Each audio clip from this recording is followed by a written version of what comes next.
ஆமாம், அது உண்மைதான். அதை பற்றி இல்லை, செகண்ட் பற்றி எந்த எவிடன்ஸ் ஆன் ரெக்கார்ட் இல்லை.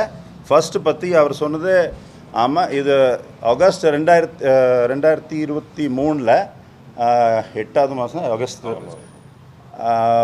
இவர் ஆர்காட் சுரேஷ் மர்டர் ஆனார் பட்னா பக்கத்தில். அதுக்கு ரிவெஞ்சாக தான் மர்டர் ஆகிருக்குது. ஏன்னா அவர் ஆர்காட் சுரேஷுடைய ஃபேமிலி என்ன நினைக்கிறாங்கன்னா இவர் திரு ஆம்ஸ்ட்ராங் தான் அதுக்கு பின்னணியாக செயல்பட்டார், அவர் தான் அதில் கான்ஸ்பிரசியில் ரோல் ப்ளே பண்ணார், அது தான் மோட்டிவ். அவரோட ஓன் பிரதர் பாலு தான் நாங்கள் A1 நேற்றுக்கு அரெஸ்ட் பண்ணியிருக்கோம். அதான் சொல்கிறேன்ல உங்ககிட்ட, இதுதான் மோட்டிவ். 2020 ஆமாம்,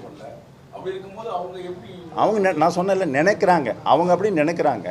தட் அவர் சொல்லி தான் மர்டர் ஆகிருக்கும் அவங்க நினைக்கிறாங்க. அதுதான் நம்மளோட இது வரைக்கும் முதல் கட்ட விசாரணையில் தெரிய வந்தது. இன்னும் சட்டத்தில் 90 நாள் கொடுத்துருக்காங்க, நேற்றுக்கு தான் மர்டர் ஆகிருக்குது. இப்போ 88 நாள் இருக்குது. நீங்கள் டைம் கொடுத்தீங்கன்னா இன்னும் ஒரு சில ஃபேக்ட்ஸ் தான் வந்தால் கண்டிப்பாக நாங்கள் எங்களோட சார்ஜ் ஷீட்டில் இன்க்ளூட் பண்ண போகிறோம்.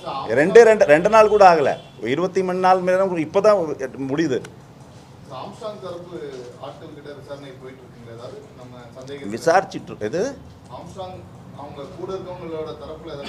இல்லை, அவங்களுக்கு இப்போதைக்கு அவங்களுக்கு சாட்சிகள் ஆங்கிள் இருந்ததுன்னா விசாரிச்சுட்டு இருக்கோம். அது இப்போ இன்னும் நிறைய நாள் இருக்குது. நான் சொன்ன மாதிரி இன்னும் 88 நாள் இருக்குது. சட்டத்தில் CRPCயில் 90 நாள் கொடுத்துருக்காங்க. நாளைக்காக நல்லா பந்தோபஸ்த் அரேஞ்ச்மெண்ட் இன்றைக்கி கூட பார்த்துருப்பீங்க, போட்டிருக்காங்க. நாளைக்கு JC லெவல் ஆஃபீஸர்ஸ் அங்கே இருப்பாங்க.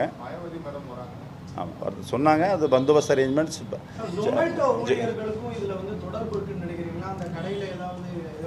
அது விசாரணையில் தெரியும். ஏன்னா அது I will make a we will make a statement only when something is on record. இந்த சம்பவம் தொடர்பாக வடசென்னை மக்கள் கிட்ட ஒரு பதற்றமோ அரசியல்வாதிகள் மத்தியில் ஒரு அச்சமோ இருக்கு, நீங்கள் என்ன சொல்கிறீங்க?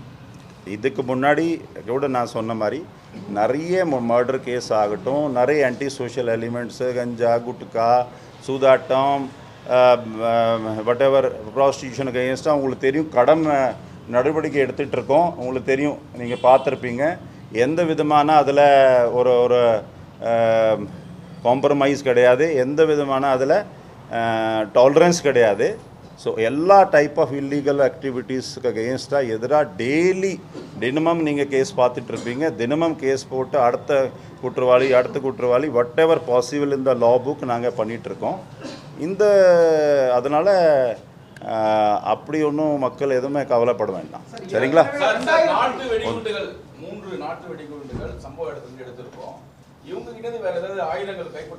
நான் சொன்னேன்ல, ரத்தக்கரையுடன் இல்லை வேற இப்போதைக்கு இல்லை. அப்படி இல்லை, விசாரணையில் வந்தால் கண்டிப்பாக ஷேர் பண்ணுறோம். இப்போதைக்கு இல்லை.